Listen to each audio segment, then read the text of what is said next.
This one depends a lot on where you drive, but where I drive, people tend to not respect pedestrian crossings very much.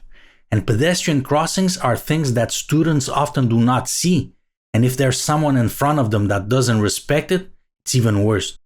Remember that when the crossing is yellow, it means that it's not protected by a traffic sign, either a stop or a traffic light, but pedestrians still have priority, and not giving it to them usually results in failure.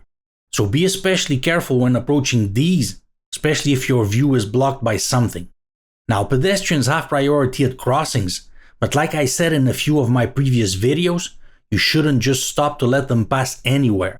Like here, for example. The pedestrian is on the other side of the street, there's no crossing for her, no stop or light for us, and she's looking in our direction. So the vehicle in front should have just kept going. Same thing here. He saw me, I keep going. He's looking at me here too, and here.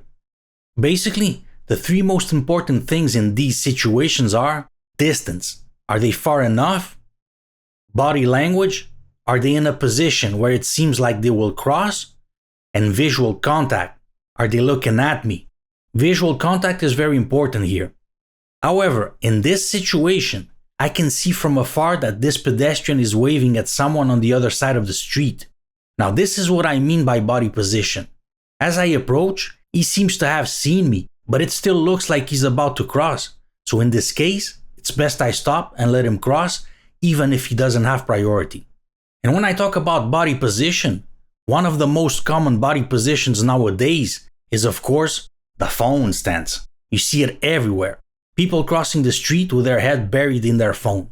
So be aware that they might think that the picture that their friend just published of their delicious breakfast is more important than not getting hit by a car. I actually believe that in a few thousand years, this position will have evolved to be the human being's natural posture.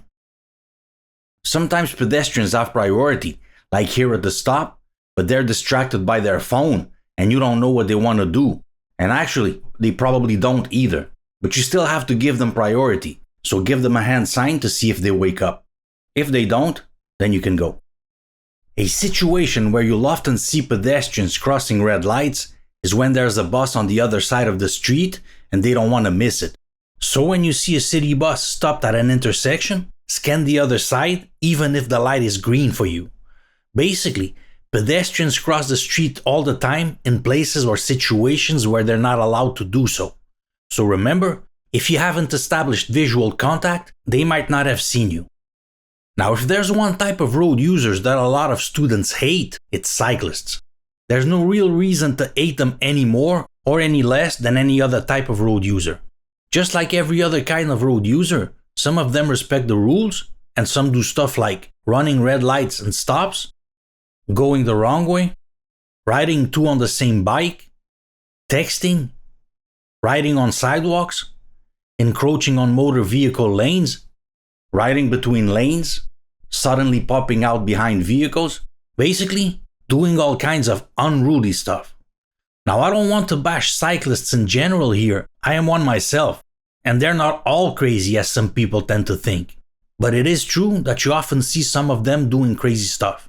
So when you see a cyclist or cyclists, be careful at intersections, leave enough distance, and check your mirrors and blind spots before changing lanes and turning. Something students tend to do when waiting at a red light when there's a cyclist next to them is that when the light becomes green, they're scared and they stay behind the cyclist. What you should do is the opposite. You should try to get to the level of the parked cars before they do. If not, they'll need to move to the left and they might be in your way. In other words, this will happen. If there's nobody in the opposite lane, you can overtake, otherwise, wait behind them. You have a vehicle that's faster than theirs, so if it's possible to do this safely, try to cross the intersection before they do. And you do have the right to overtake cyclists by crossing a solid line, even on a lane in the opposite direction, because they're considered slow-moving vehicles. So don't hesitate to do that if that's what's required to overtake them safely. But make sure not to do it if there are other situations forbidding it. For example, you can't overtake on a pedestrian crossing, in a curve where you don't see far enough, and so on. When overtaking a cyclist, you must leave a minimum of 1 meter from them if you're driving at 50 kilometers per hour or less, and 1.5 meters if you're going over that speed. But frankly, at higher speeds, if you have enough room, and especially if you're on a road like this one, with not a lot of intersections, traffic, and so on, I recommend you leave even more than that. Because if you're in this position, you're already in the opposite lane. So for you, there's really no big difference between being here or here. For the cyclist, however, there is. If they fall, you have more room to avoid them. If you don't have enough room, wait until the next intersection or for a spot where they can move to the side. And if you're in a tight street and you see that you won't get the chance to overtake for a while, just do as you would when following a very slow vehicle. Take another street if possible. That's not something you do at the exam, obviously, but it's definitely something you can do in everyday life. If you're on a street with multiple lanes in the same direction, the best thing to do if possible, change lanes before you reach them, especially on roads like this one where they barely have enough room for themselves. Also be aware that sometimes there are cycling paths where the cyclists move in the opposite direction of the main traffic. If you see a panel like this one, it means that the lane is reserved for a certain type of vehicle, bicycles in this case. And if the rectangle here is red, it means the vehicles in the reserved lane go in the opposite direction of normal traffic, and if the rectangle is black, they go in the same direction. And sometimes the bicycle lane lines on the asphalt have faded to the point where you don't see them anymore, so you might find it strange that there are so many cyclists going the wrong way. It's probably because there's a bicycle path there, but it's not visible. In the next video, lights, stops, other people reversing, and distances. So stay tuned and see you soon.